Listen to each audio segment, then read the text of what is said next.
সন্দেহ হয় রে, এইটাই বলতে হয়, সন্দেহ হয় রে। আসল কথা নির্বাচনটাকে বানচাল করে দেওয়া। ভোটের জন্য তো আমরা সংগ্রাম করলাম, রক্ত দিয়ে, আমার নিজের জীবনের ঝুঁকি নিয়ে এদেশের মানুষের ভোটের অধিকার অর্জন করে দিয়েছি। তা আজকে আমাকে ভোটের শিখাতে হবে না। Government of the people, by the people, for the people. তো government of the people, by the people, for the people, এটা তো আমরা এস্টাবলিশ করেছি। দেখুন, আমাদের তো পররাষ্ট্রনীতি খুব স্পষ্ট, সকলের সাথে বন্ধুত্ব, কারোর সাথে বরিতা নয়। তা আমরা সবসময় সেটাই মেনে চলি, সকলের সাথে একটা বন্ধুত্বপূর্ণ সম্পর্ক আছে। আর নির্বাচনের ব্যাপারে আসলে এটা তো আমাদের নিজেদেরও একটা দোষ আছে, যে আমরা নির্বাচন নিয়ে খুব বেশি একটু কথা বলে আমাদের দেশের কিছু লোক এখন যারা নির্বাচন আসলে যেমন বয়কট করেছে, অথবা নির্বাচনকে সবসময় কলুষিত করেছে, অথবা ভোট চুরি করেছে, ভোট ডাকাতি করেছে, তাদের কাছ থেকেই শুনতে হয় মানে অবাধ সুষ্ঠু নির্বাচনের কথা। বাংলাদেশের দুর্ভাগ্য হলো সেটাই, যে যারা অবৈধভাবে ক্ষমতা দখল করে, ক্ষমতায় এসে জনগণের ভোট চুরি করে ক্ষমতায় থেকে দেশ পরিচালনা করেছে, সেই সময় এত নির্বাচনের সুষ্ঠুতা নিয়ে যাদের উদ্বেগ দেখি নাই, অথচ সেই 2008-এর নির্বাচনে যখন একটা অবাধ সুষ্ঠু নিরপেক্ষ নির্বাচন হলো, যে নির্বাচনে বিএনপি পেয়েছিল মাত্র 29টা সিট, আর তাদের আবার বিএনপি জামাত 20 দলীয় ঐক্যজোট, 20 দলীয় ঐক্যজোটের মূল প্রাপ্তি ছিল 29টা সিট, পরে বাই ইলেকশন আর রি ইলেকশনে একটা, 30টা। এখন 2014 ইলেকশন ঠেকাতে যেয়ে তারা অগ্নিসন্ত্রাস, মানুষ হত্যা, এমন কোনো অপকর্ম নাই করেনি, জনগণের সম্পদ পোড়ানো সবই করলো। এরপরে আবার তাদের অবরোধ এবং এই মানুষ হত্যা, এইগুলি আমরা দেখলাম। 18 ইলেকশনে যোগদান করে 300 সিটে 700-র উপরে নমিনেশন দিয়ে নিজেরাই মারামারি করে ইলেকশন থেকে সরে গিয়ে ইলেকশনটাকে প্রশ্নবিদ্ধ করার চেষ্টা করলো। এখন তাদের মুখে আবার আমরা অবাধ সুষ্ঠু নিরপেক্ষ নির্বাচনের কথা শুনে এবং সব জায়গায় এটা প্রচার করে বেড়াচ্ছে। তবে আমেরিকা হঠাৎ এবং অন্যান্য দেশ হঠাৎ আমাদের দেশে নির্বাচন অবাধ সুষ্ঠু নিয়ে প্রশ্ন তোলে। আমার প্রশ্নটা হচ্ছে, যখন মিলিটারি ডিক্টেটর ছিল, যখন আমরা সংগ্রাম করেছি জনগণের ভোটের অধিকার জনগণের হাতে ফিরিয়ে দেওয়ার জন্য, আমরা সংগ্রাম করেছি ভোট ও ভাতের অধিকার আদায়ের জন্য, আমরা স্লোগান দিয়েছি আমার ভোট আমি দেবো, যাকে খুশি তাকে দেবো।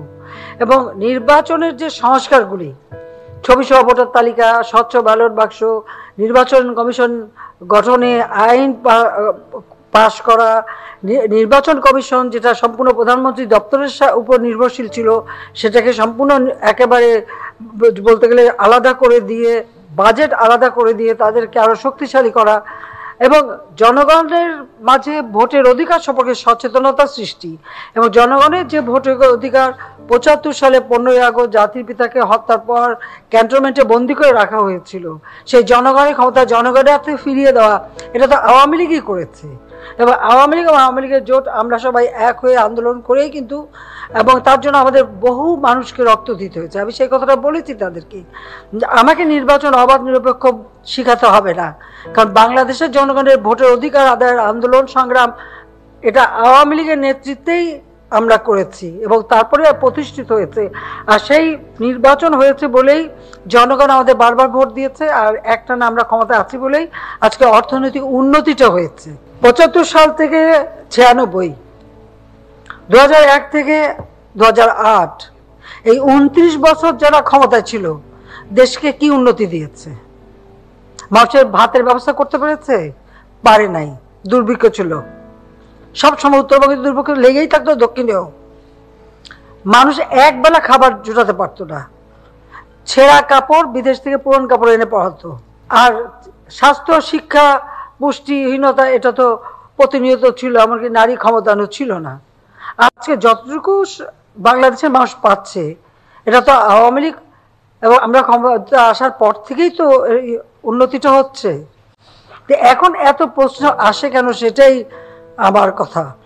তাহলে কি একটা দেশ এই যে এত দ্রুত উন্নতি করে ফেলছে, সেটাই সকলে মাথা ব্যথা হয়ে গেল কিনা, যেটাকে এখন কিভাবে নষ্ট করা যায়, ওই প্রচেষ্টা কিনা, এই সন্দেহটা আমারও আছে। এটা আমারও আছে যে হঠাৎ এত, কারণ এই অবাধ সুষ্ঠু নিরপেক্ষ নির্বাচনের জন্য তো আমি তাদের বলেছি, এটাও বলেছি যে এক সময় আমাদের দেশে ছিল কি, government of the army, by the army, for the general. আমরা আব্রাহাম লিঙ্কন সেটা জানি, government of the people, by the people, for the people. তো government of the people, by the people, for the people এটা তো আমরা establish করেছি। ওই যে of the army, by the army, for the army এটার থেকে আমরা তো রেহাই দিয়েছি। আমাদের সেনাবাহিনী কত মানুষকে হত্যা করেছে, বিমান বাহিনীর কত অফিসারকে হত্যা করেছে, সেনাবাহিনীর অফিসার হত্যা হয়েছে, মুক্তিযুদ্ধ অফিসার হত্যা হয়েছে, আওয়ামী লীগের নেতা কর্মীদের উপর কি অকথ্য অত্যাচার এবং কিভাবে হত্যাকাণ্ড চালিয়েছে যারা স্বাধীনতার সপক্ষ শক্তি এবং মুক্তিযোদ্ধাদের হত্যা করেছে।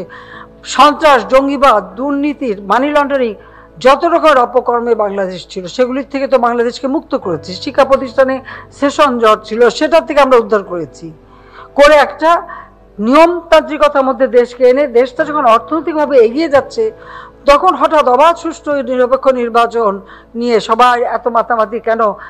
সন্দেহ হয় রে, এইটাই বলতে হয়, সন্দেহ হয় রে। আসল কথা নির্বাচনটাকে বানচাল করে দেওয়া।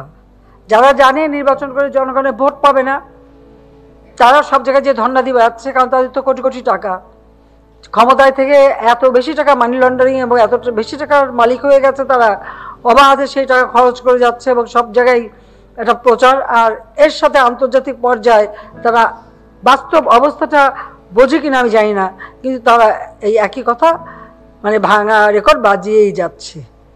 সেটা আমি স্পষ্ট বলে আসছি। আমি যে কেন ভোটের জন্য তো আমরা সংগ্রাম করলাম, রক্ত দিয়ে আমার নিজের জীবনের ঝুঁকি নিয়ে এদেশের মানুষের ভোটের অধিকার অর্জন করে দিয়েছি।